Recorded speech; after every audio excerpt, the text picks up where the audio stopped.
Good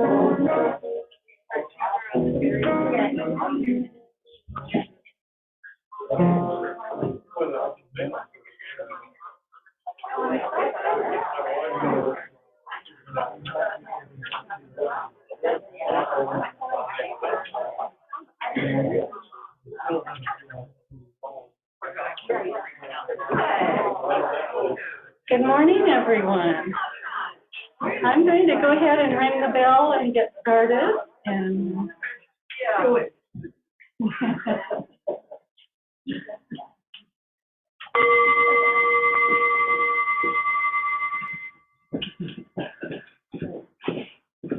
now Xander's going to do, Xander Knott is our wonderful pianist here, who's going to do a short prelude. So we're delighted he's back. He goes back to college in just a few days here, so we really appreciate him.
Thank you, Xander.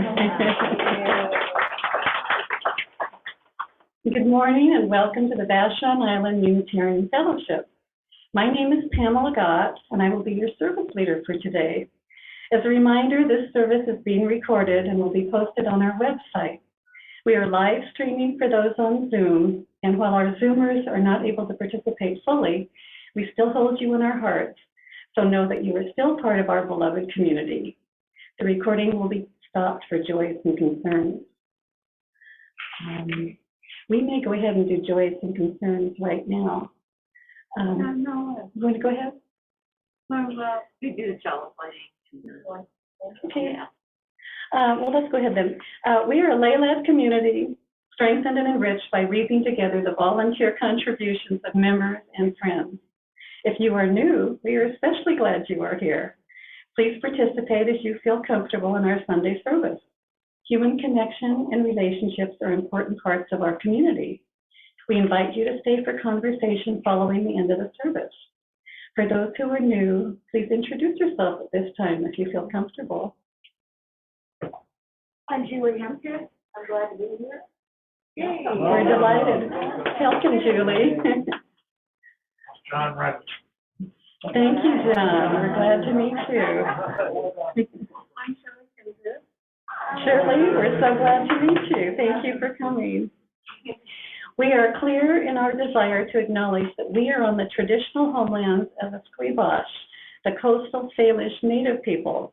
The Puyallup and Muckleshoot people have lived on and stewarded these lands since the beginning of time and continue to do so today. We recognize that this land acknowledgement is one small step towards true allyship, and we commit to uplifting the voices, experiences, and histories of the Indigenous people of this land and beyond. As we settle in, we acknowledge that our congregation is committed to individual freedom of belief, welcomes diversity, seeks to promote a sense of community, and fosters religion, which enriches the spirit. Whoever you are, whomever you love, however you arrived here, you belong here. Please repeat after me. It is good. It is good. It is good to be. It is good to be. It is good to be here together. It is good to be here together. Now I'd like to ask Marilee to please light our chalice and share our chalice lighting reading. There's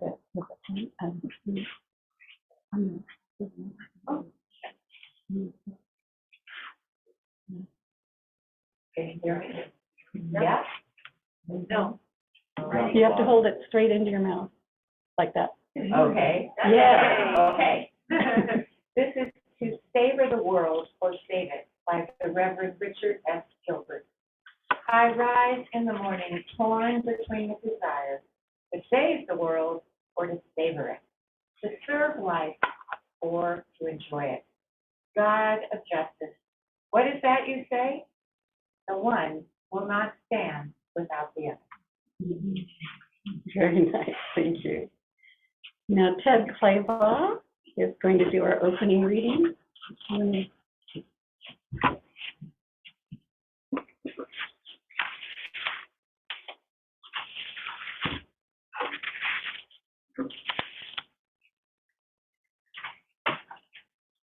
The opening reading is about self-image from The Dead Are Arising, The Life of Malcolm X by Les Payne. As a side note, Mr. Payne wrote this book because Malcolm X made a huge difference in the way Mr. Payne viewed himself as a Black man. Mr. Payne wrote, "I've never met a white person, South or North, who did not feel comfortably superior to every Negro, no matter the rank or station. Conversely, no Negro I'd met or heard of had ever felt truly equal to whites. For all their polemical posturing, not even James Baldwin, Martin Luther King Jr., or the great Richard Wright, with all his crossed up feelings, had liberated themselves from the poisoned weed of Black self-loathing with its deeply entangled roots in the psyche.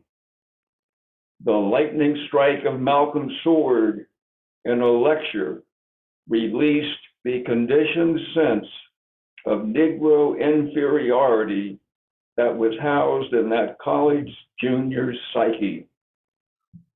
Hearing Malcolm's piercing words and analysis forced him to think about the Jim Crow South he was born into, remembering how he was told that Negroes were just as good as whites, but seeing Negroes rise only to janitors, cooks, cotton pickers, not to landlords or owners of lumber yards.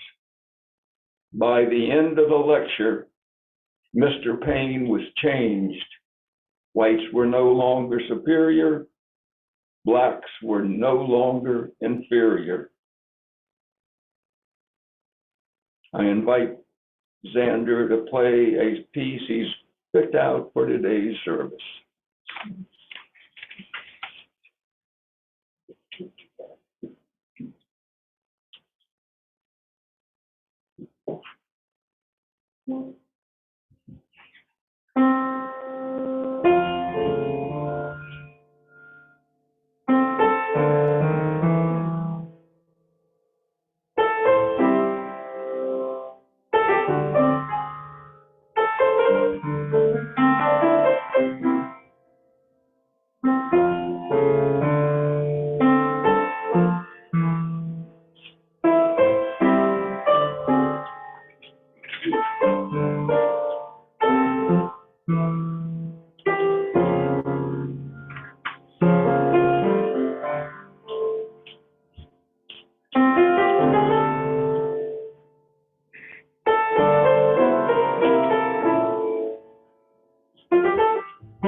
Xander.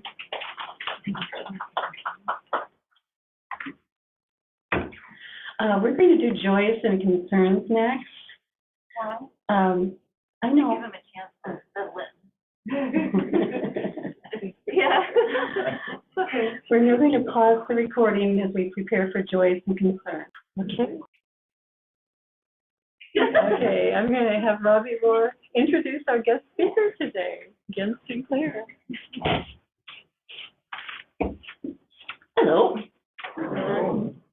So it's my honor to introduce Ken Sinclair, who's going to share with us from his life. Some of you know him from the past, know what wonderful things he has to say and what kind of energy he gives off and how positive he is. So I have a little bit to say biography-wise, and then you'd think we're really informal here. We do a lot kind of on the cuff. But it would be nice if we could sit, but I think probably it's better just to, yeah, okay. We'll just pull up a couple chairs and sit and if it doesn't work, we'll do something different. So this is Ken. Ken was born in Seattle in 1973. He was raised by his grandmother until the age of 12 because his mother had been convicted for taking a life due to gun violence. Ken's father died in the Washington State Penitentiary, most likely due to complications from stomach problems that weren't treated right. Ken is the oldest with 5 siblings, 6 children in all, and there's 4 grandchildren. He's an ex-gang leader.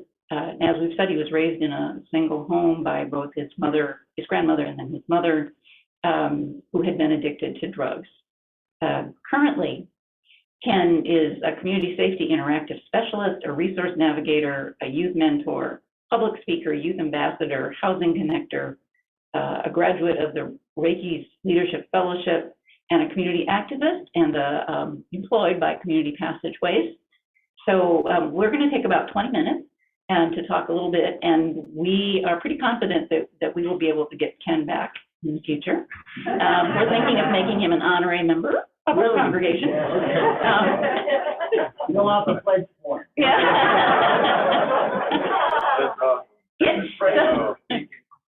So there's lots and lots of things that we would like to get into, but we're going to try and keep it a little bit short. But we would invite you to stay after if you'd like, and Ken will be willing to spend a little more time with us. So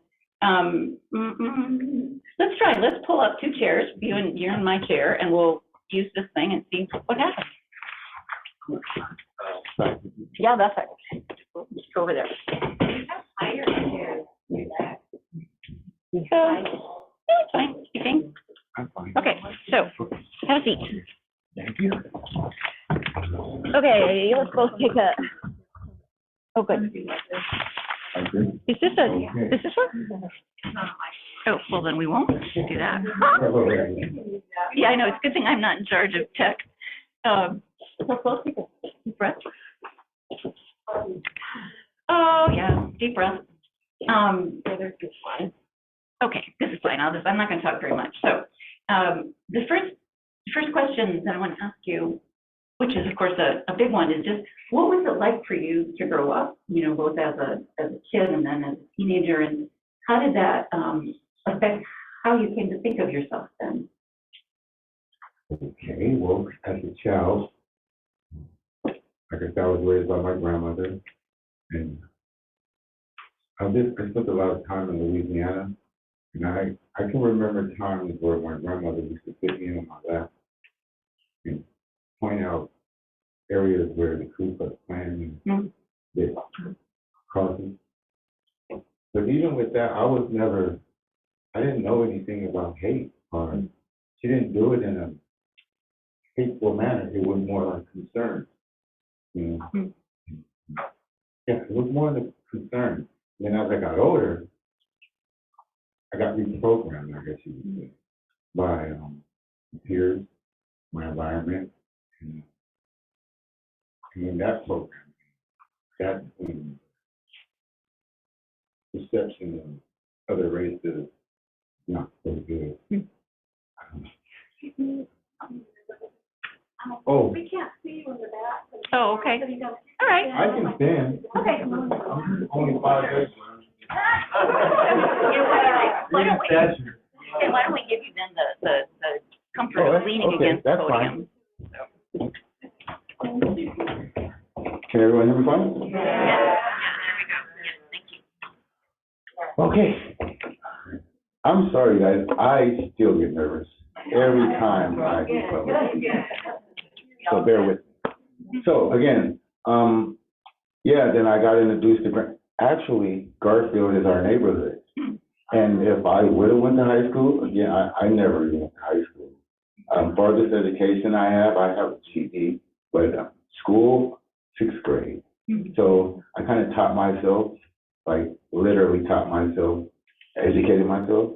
So it is what it is. I don't have any plaques or anything like that. But I do have lived experience, and I'm probably the absolute purest form of lived experience that you people are ever going to be able to stand in front of. I mean, really. So, but how it set me up for my image, I've always been a leader. I was just leading a couple of the wrong people the wrong way. So I can't say that I'm like a really unique person. I don't even think I'm from Earth sometimes. Like how I was able to channel my trauma and all the things that I've been, I know I'm unique. So it never dictated how I felt about myself because I knew I was a leader and I knew I had something to offer. So growing up, I just kind of, how would you say, I utilized it. It wasn't always for the right things, but I did utilize it. So I never got away from that. And even when I went to prison, I was put in a position, I don't believe in coincidence or chance. Like I really believe in God, so I don't believe in luck or coincidence or anything like that. So I was put in a position to lead. But when you're leading I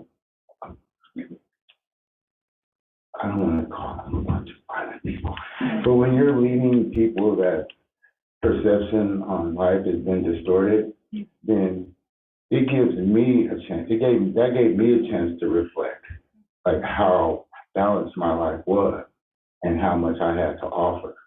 So I just kind of used all that negative and trauma and violence and that disease in itself, and I just kind of self-medicated myself by using other people's experiences and everything. Like I really sponge everything. Like something you say will stick with me probably freaking 2 years down the line. Like it's incredible. I'm sorry to get off track, but these reminders are things that I quote. Like the power of silence. People do not have a clue the power of silence. Like the unknown, like how I do. I believe in God so much. It's hard to have concern because I believe that that's God's job is to deal with my concerns and my worries and my stresses. So I try not to have concerns, be curious. I'm always willing to learn. Like this is just so, excuse my language, dope. This is just so dope. But yeah, so I don't know. I believe I'm one of the chosen ones. I don't think I've found it yet. Like I know I'm being directed somewhere. Lord's directing me somewhere, and I believe I'm chosen. I'm tapped in, but I don't really know. He's not done working with me. So, but I know I'm here for a reason. Like I'm in Vashon Island, on Vashon Island, speaking to the community of white people. That's incredible. No, that's incredible. If you knew my story, it's an honor and a blessing. I am not here by chance. This is the image that it gave me. Yeah. That's great. So is this working? Yeah, you just have to. Yeah, I think you have to hold it like. Right on. Yeah. Okay, so that's truly an amazing story, like you said, about your self-image and how you pulled from all the things in your environment to make changes. So how do you use that now in your life and in your work with community passageways, but just in general when you meet people? How do you use that what do I want to call it, that raising above some of the bad influence? How do you use that to help other people? That is a great question. And if I had the answer, I'd probably tell you. No, I just reflect. Like, I've never lost hope.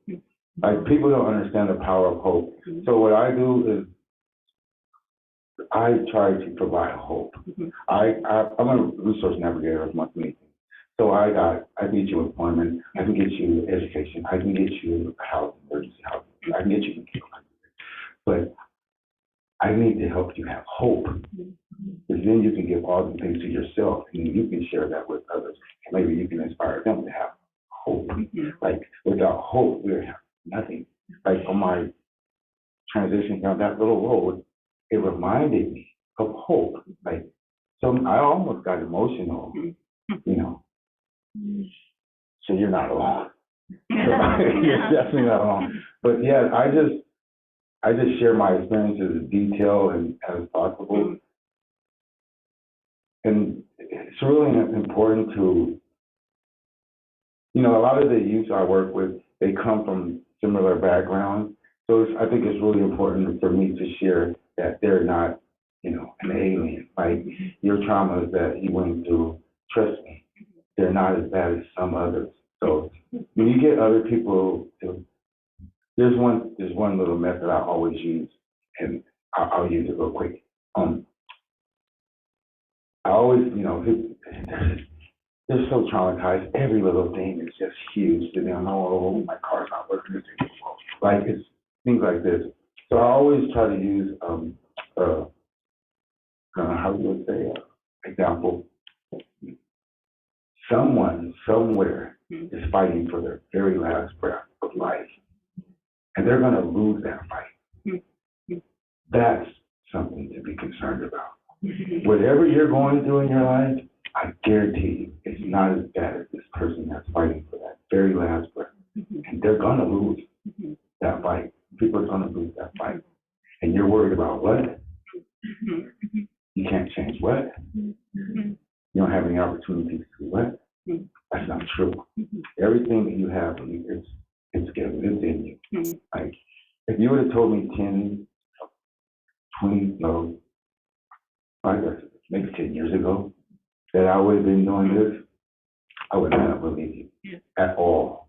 At all. I mean, years ago, I got offered to do community work, and I denied it for maybe 3 years because I was still kind of straddling the fence, if you would say, like, you know, like I can't tell somebody don't smoke marijuana when I'm high. Like I can't tell nobody don't carry a gun when I carry a gun in the community to protect yourself. But once I transitioned all the way into community health and just having moral responsibility to preserve like life, like that's how I feel like I believe we all have a moral responsibility to preserve life. That's like every opportunity I get to speak. Like I was just at a second chance. Oh Jesus, it was a second chance. Oh my God. Yeah. That's bad. Like that was like literally Friday. But it was Who you're talking to. right. Right. Oh, you guys all forget this tomorrow. Right, yeah, so I was at a second chance committee, I'm sorry, a second chance clemency committee. And this was huge. Like everybody in this, like there were some people in there that helped convict me.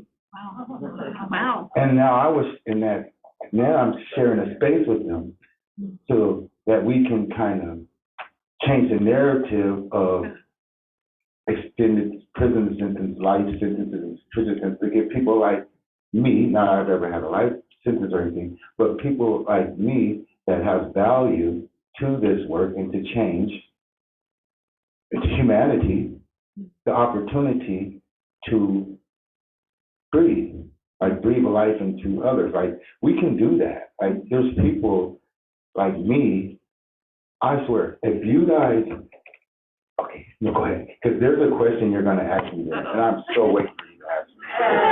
Like, I'll just let you get to it, but trust me, I am waiting for this one. So, I don't know which of those questions it is, Oh, but you you'll tell me. see. You'll see when you get. Okay, so, well, actually, you've covered so much ground already. Is it about legacy? No. Is it about how we can support you? Yes. Yeah. All right. This is going to seem really weird, but first of all, I'd like to thank you and the Black and Brown community and Community Passageways for doing your part in this fight. Having me here, things like this is what has to be done. Like, we have to bridge the gap. Like, there's no other way. you guys, like, our company, Community Pathways, we're part of a collective of different agencies and, nonprofit organizations.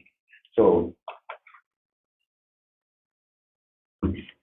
one thing that you can do to help me is give others the same opportunity that you've given me. To come speak, oh my God, I just want to come speak and share their story. Yeah. That's what you can do for me. Not only will you be doing that for me, but you'll be doing that for so many people. Like when I leave here, I share this. I share my experience. I share how I felt. I reflect. And when I share, like, I don't know, like, I believe in planting seeds, like dropping seeds. So even if it's where I share them affects, well, maybe I'll drop a seed. Maybe they'll want to do that. Maybe they'll want to be, like, I'm calling people like, hey, you want to come to Vashon Island with me and watch me speak or talk and get to know Vashon Island? You know, because it's very important that we do. Because believe it or not, you guys are racist. You just don't know it yet. On that side of Puget Sound, Vashon Island is privileged, racist. I don't know, snot, nose up, I don't know. Yeah. Like, but I know you're not. But it doesn't do any good if I only know that. The people that will support Vashon Island and the people that Vashon Island is trying to support need to know that.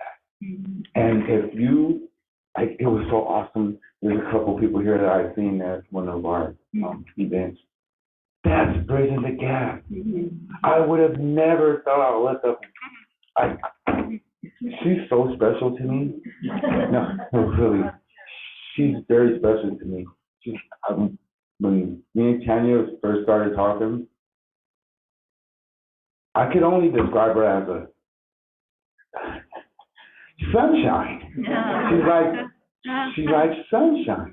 Her energy, her spirit it moves me.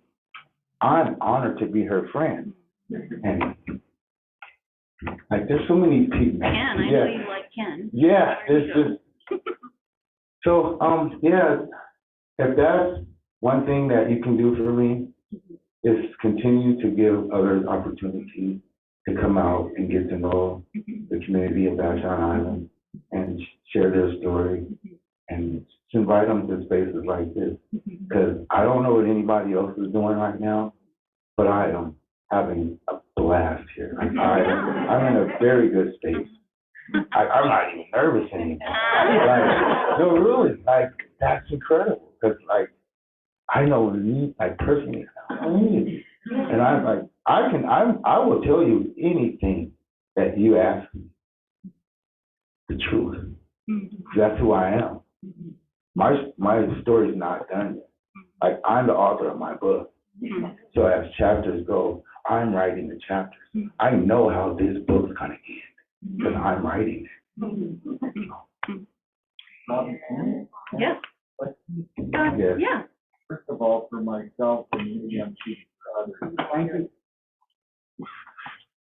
First of all, for myself and maybe others, thank you so much for taking the risk to come over here. I want to acknowledge that. And then I'm curious, when did you have your experience, your spiritual awakening? Was it in prison? Was it, you mentioned that you always had something inside, but there comes a time, and I know for many of us, it's like not the high point in our lives. It's an awakening. Thank you. Thank you. Great question. I can't recall a specific time or window because I grew up in the church, and my grandmother would never let me get that away from me. Even when I was out there doing gang stuff, like I said stuff like, when I got in trouble, for instance, I said stuff like, God, please help me. Like, we don't even realize that what we're doing at that point. Like, so to answer your question, I don't think I've ever lost it. I think I got distracted or like, But I think that's why I'm here. I've always, my faith is, there's no limit. There's no limit. So I believe that I don't think I've ever lost it. I think I've always, even with the violence, and I did violence. I was a very active gamer, very active gamer, and I'm not proud of it at all. Even when I did that, there was a part of me that knew that was wrong, and I knew that at some point in my life, that was going to be a problem for me, and I was going to have to better that. Even being active, I knew I was going to have to better this situation. Even when if we got in the physical altercation, and for instance, there was a physical altercation, and after the physical altercation, that was never nothing for me to hoop and holler about. It always bothered me. It bothered me. So I knew I never got away from it. I'm a man, a child of God. Sure. I want to ask you one more question, and then we'll finish, and then hopefully some of you will be able to stay and continue to ask questions. But can you give us an example, or give us someone that you have worked with that you feel really good about, and what happened? Oh, wow, there's so many. Okay, I'll give Demetrius. There's a young man I was working with named, oh, God. We're going to call him DC. Yeah. Because part of my thing is confidentiality, so I don't know if this even exposing his name is violating his constitutional rights, so we'll just call him DC. Yeah, he was, no. How about John? There's so many. It's incredible. I'll go with John, because John actually put a laser beam that was connected to a firearm in my face. And, he was literally woo woo, green light, 17 years old, been shot 3 different occasions, actually stopped breathing. Actually, he was shot 3 different times last year. Whoa. On 3 different occasions. Geez. 17 years old. Now he's a good kid. He goes to work. He somewhat home at schooling, because he still has to get credit. Complies with his DOC. I don't know if it was me, but I spent a lot of time with John. A lot of time. One of our services wrap around. So certain individuals, when they require that kind of treatment, I'll put everything else off. I don't employment stuff like that. If people need a job, okay, you need a job, that's fine. But this little person over here is life is really at stake here. So with him, I was I don't know, big brother to him. So I just kind of walked him through everything, introduced him to so many people, and that was doing my work, and young people that can relate to him. Just a lot of mentoring, just listening, a lot of listening, and not so much sympathy, but more empathy, because I kind of understand his journey. To give you kind of understanding, the worst of the worst, I get the worst of the worst. What people consider bad children, that's who the worst of the worst.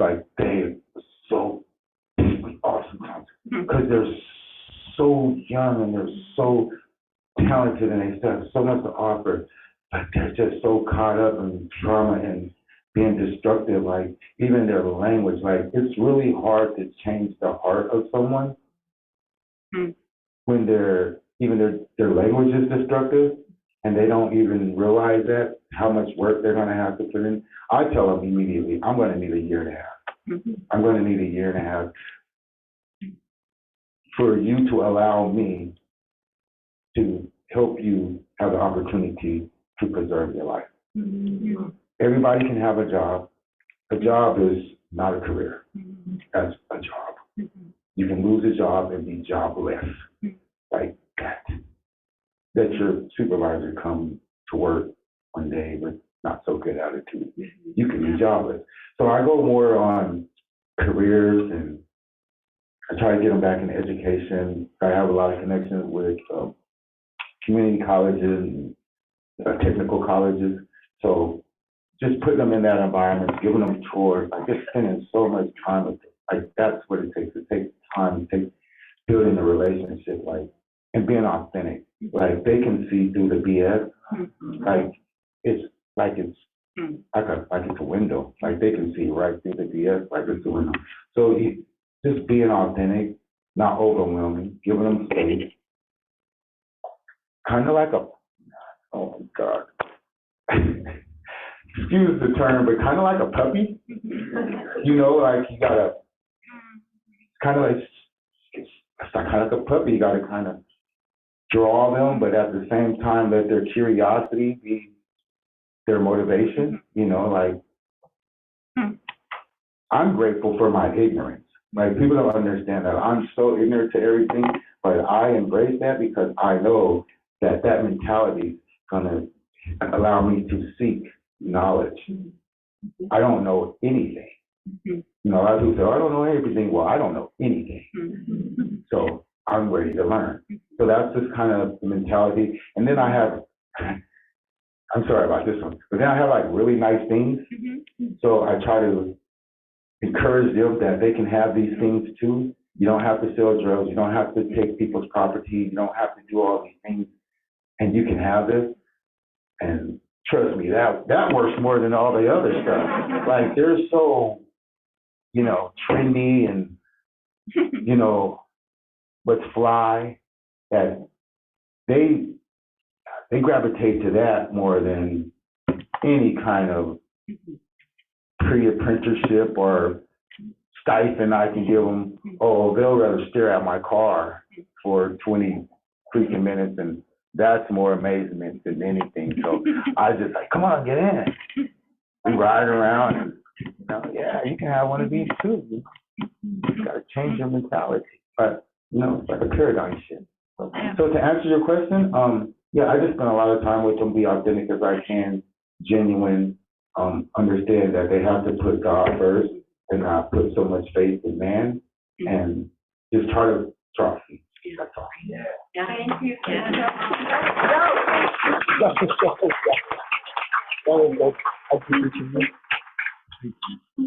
Thank you so much. As members and friends of Vashon Island Unitarian Fellowship, we commit to supporting our fellowship. Financial resources help us pay speakers and staff and support our social justice programs, maintain our building lease, and enable us to purchase those items that add to the smooth running of each service. So if you're going to be supporting VIUF with your pledges and offerings, please put VIUF on a check that you do. But this, once a month, our offering is donated to nonprofit organizations that aligns with our values in social economic justice. Hold on just a minute, because this week's offering is going to support Community Passageways. So if you want your check to go to Community Passageways, please write Community Passageways on a check. And if you just have cash and you put it in, we'll assume you want it to go to community passage. Yes. Yeah. Very good. Thank you. So the greeters can now pass. The greeters will now pass around the offering basket. And as we pass the basket, we'll sing the song, Please, We Give Thanks. So just put it back in your pocket. For this precious day, we're all gathered here in the far away, for this time we share with love and care. We give thanks for this precious day. We give thanks for this precious day. For all gathered here in the far away, for this time we share with love and care.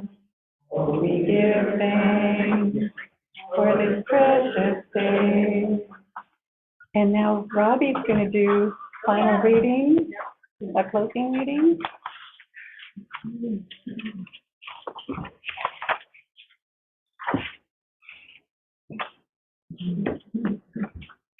So this reading is entitled About Red Summer, and it's from The Dead Are Rising, The Life of Malcolm X by Les Payne. As returning military veterans competed for jobs and housing amid major population shifts, including the Great Migration, in which some 500,000 blacks moved from the South to the northern and Midwestern cities, racial violence went full throttle. Having fought for democracy in Europe, where they were being treated more equally, Negro soldiers pushed for their civil rights at home, thereby rocking the pre-war status quo. Even before the signing of the Versailles Treaty, which officially concluded the war with Germany, a race riot led by U.S. sailors erupted in Charleston, South Carolina. During this melee on May 10, 1919, 3 Negroes were killed with injuries on both sides. In Chicago that July, a week-long explosion flared at a segregated beach with 38 deaths, some 15 of them white, as Negroes fought back. We return from fighting, wrote W.E.B. Du Bois in the May issue of The Crisis, the NAACP magazine. The Windy City riot was part of a firestorm that hit some 38 cities, with mainly white mobs attacking Negroes, according to the U.S. Department of Labor. Hundreds were left homeless, and about 175 were killed, including at least 76 Negroes who were lynched, 11 of them war veterans. Writer James Weldon Johnson dubbed this bloody conflagration the Red Summer.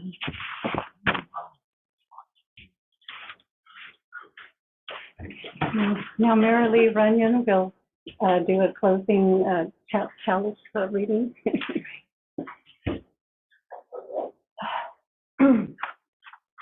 This is from a hero of mine, John Lewis, in the last essay he wrote before he died in the summer of 2020.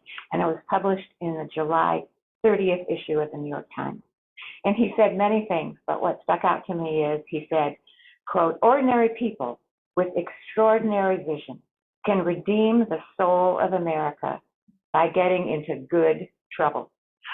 So I say to you, walk with the wind, brothers and sisters, and let the spirit and the power of everlasting love be your guide."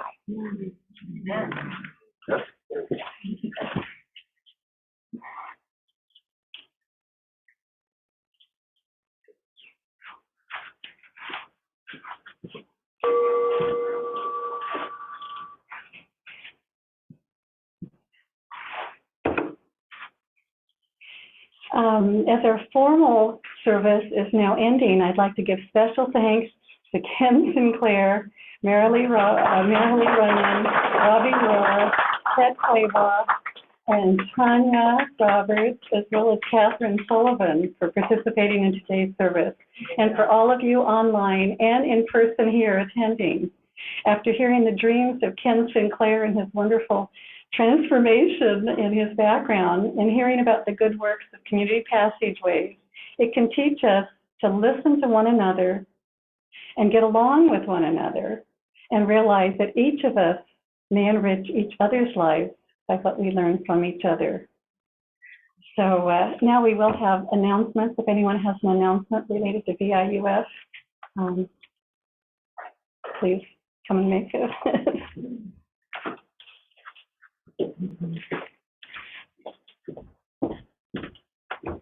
Next Wednesday, the 11th, is Women's Group. I'll be hosting it. I'll be making soup, and you can either bring your own dinner or bring a potluck item. 6:30, my house. If you need to know where it is, let me know. I have yet another sign-up sheet to help Tanya, and we're still looking for a few things. Some people have already signed up. Tanya no longer has Marcia living with her right now. Marcia's in Africa, so she lives way out in outer Darkton. I think we call it Maury Island. Outer is Mordora. So kind of gets lonely out there. So plan a visit. Give her a phone call. She can get a ride uptown, and you could meet her uptown for lunch or coffee or a date or a cultural event. Take dinner to her and sit down and eat with her. Take her to a medical appointment. do her exercises with her, and take walks with her. So anyway, someday I'll get this list up online. It might be in the form of a meal train, but right now I'll keep bringing it on Sundays, so it'll be in the back. Thank you.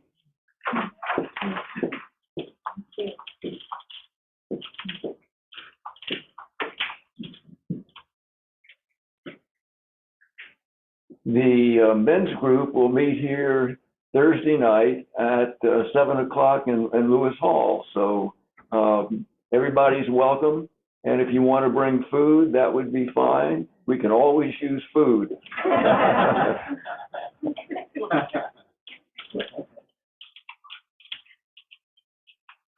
If you recall, we had a banner just outside over here about ending racism.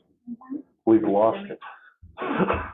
Does anybody know where that went? What happened was is they painted the outside of the building. And they took it down.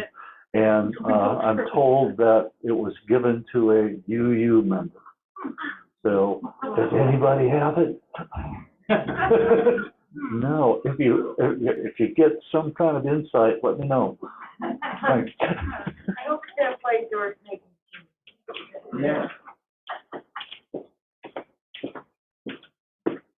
So tomorrow, at 4:45, it's the board meeting, and prior to the board meeting, the Threshold Choir will meet here because there's no heat right now at Burton Community Church. They hope to have their heater fixed by sometime next week. So know that there'll be people here before we gather, the board gathers. And I'm just announcing that, yes, you may have seen it in your newsletter, we did sign a contract with our minister, Victoria, and while she is not ordained, she's fully credentialed, and the reason she isn't ordained was because she didn't want her family to attend her ordination by Zoom. She wanted them to come in person, and so she has her stamp of approval and all that stuff, but I wanted you to know. Yeah. So. Yeah, she'll be speaking next Sunday. Yes. Oh, yes, yeah. Yes, since I'm coordinating that service, it's my job to announce that, yes, Victoria will give her first sermon as our minister. Many of you heard her talk last fall, but she was a guest like Ken last fall, and now she is our minister. And Right. yeah, there's hope for you. It's the third time. Victoria's topic is finding our center together, a blessing for our new beginning. So she will be introducing herself to us and her thoughts about us. So I hope you'll all be here for that service. End of announcement, new announcement. The other thing I was going to remind you all is that we should be sending out a new church directory in January. And it would make life a lot simpler if you made sure Runa had all the corrections before she sends it out instead of after she sends it out. So some of you have already given us some information, but anybody who somewhere in the last year has moved, has ditched their mailbox and wants their street address there, who has a different email for whatever reason that may be, all of those kinds of little changes. You have a new person in your house, you got rid of somebody in your house, whatever it is you want to that changed in your directory listing since last year, please just send that along to Runa. If you're not sure if she has it, send it along to her anyway. And we will be getting that out before the 1st of February when we need to tell the UUA who's officially a member and who's not. That is the drop dead date for whether you're going to get the UUA mailings and that kind of stuff.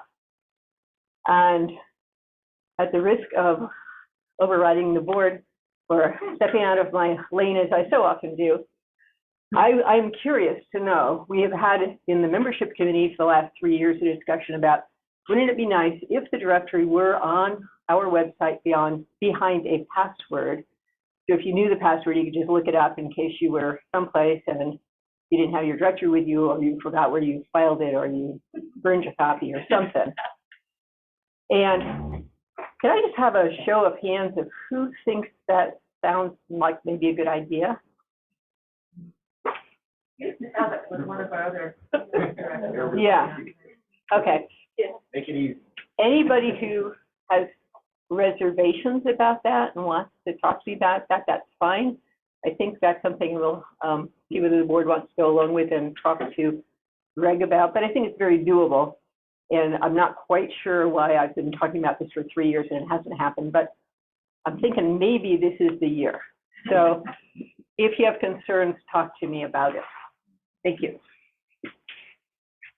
Thank you to everyone. And for some of the visitors here, I was going to say, if you were thinking of possibly joining, you might want to do it before February 1st if you want to get in the directory. Anyway, we'd love to have you come back. We'll still invite you anytime after that. Yes, go ahead. Kirk again, and I've got my treasurer's cap on. Runa's, if you want to get a hold of Runa, just, it's info@viuf.org. info@viuf.org. Yeah, and as the treasurer, just a quick announcement, the pledge statements are coming out for Q2, and also I'm working today on the the calendar year 2022. That'll come out 2 different ways, 2 different attachments, okay? Thank you. Okay. Again, thank you to everyone who is here today, and especially our guest speaker here, Ken Sinclair. You added so much. But thank you to all of you for being here, and stay for extra communications or questions.